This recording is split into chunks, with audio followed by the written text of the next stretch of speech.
What's going on YouTube? Bryce Builds It All here, your favorite AMPIA and Part 147 instructor. Today I'm trying to get one of our Cessna 150s here at the school running. It's been sitting out here and having a lot of different issues, so I'm trying to track them down. Some students have worked on it. We're not entirely sure what's causing the problem, but I've narrowed it down to a couple of things which we'll talk about here in a second. But this video is about why you don't see more aircraft YouTubers, and I'll explain more about that in just a second.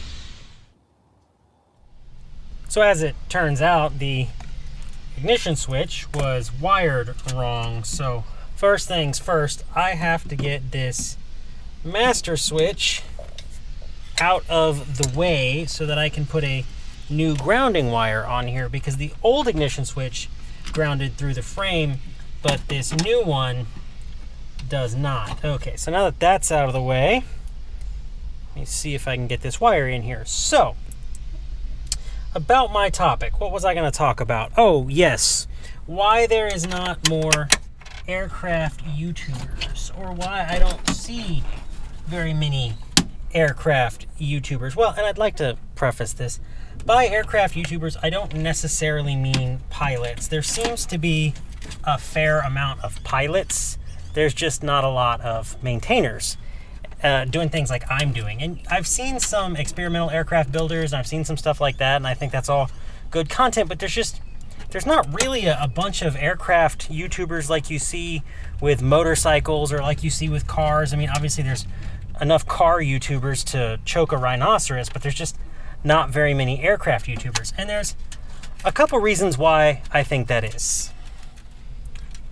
Firstly, there is a very real fear of other people's opinions, and I know this a little all too well. It was something I went through when I first started my channel. I was worried that what I was doing might strike people the wrong way, or people might not always agree with what I'm doing. And aircraft in particular are a very specific thing. They're only supposed to be worked on one way. There's not really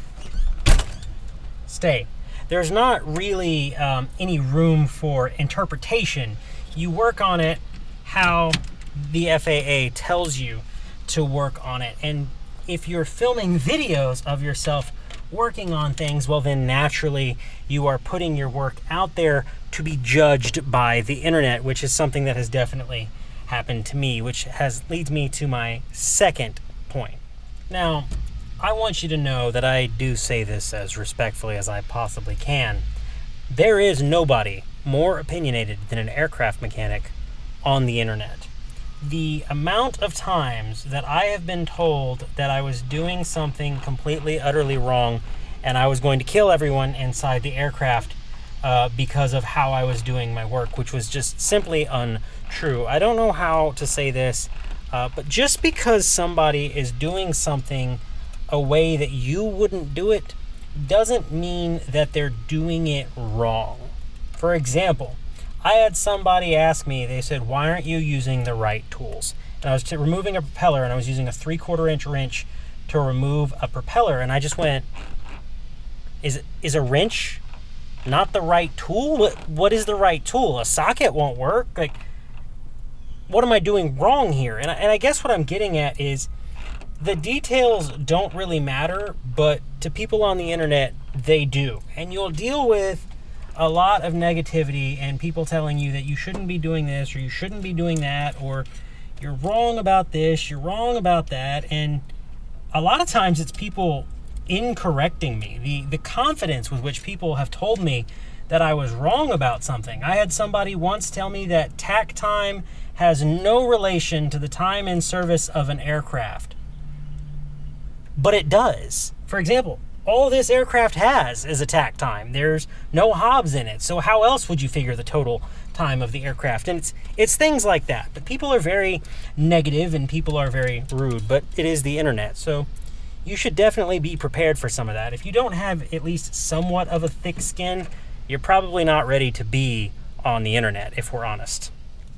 Low quality porch edit here. There has been plenty of times when a subscriber or somebody watching a video has corrected me on something, and they said, you know, Bryce, I think you're wrong on that one, and stated some things, and they were 100% correct. I was wrong, and I made the video private, or I issued some little correction on it, or I cut that piece out through the YouTube editor, whatever it was. Believe me, I'm not so cocky, or what's the word I'm looking for?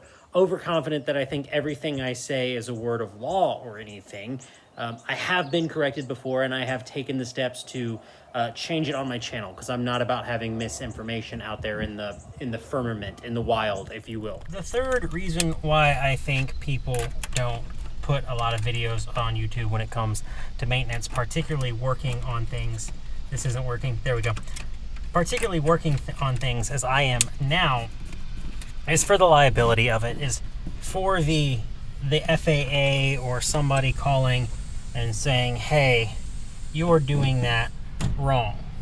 Yes, I know these are comically oversized. I did that on purpose because I thought it would be funny, but somebody on the internet will tell me that these are not the right pliers. At any rate, is the liability of people saying that, you know, well, the FAA will see it, and if the FAA doesn't like it, or then I put my work out there, to which I say two things. One, if you're doing the work right and the right way, the FAA should not be that big of a concern. And two, I don't film everything. I've said this before in other videos that, you know, I'm not going to film myself torquing every bolt with my calibrated torque wrench. I'm not going to film myself reading the service manual or even researching the service manual. I could, but then the videos would be incredibly long and incredibly boring because I'm just not that good at editing. So I tend to not film those things.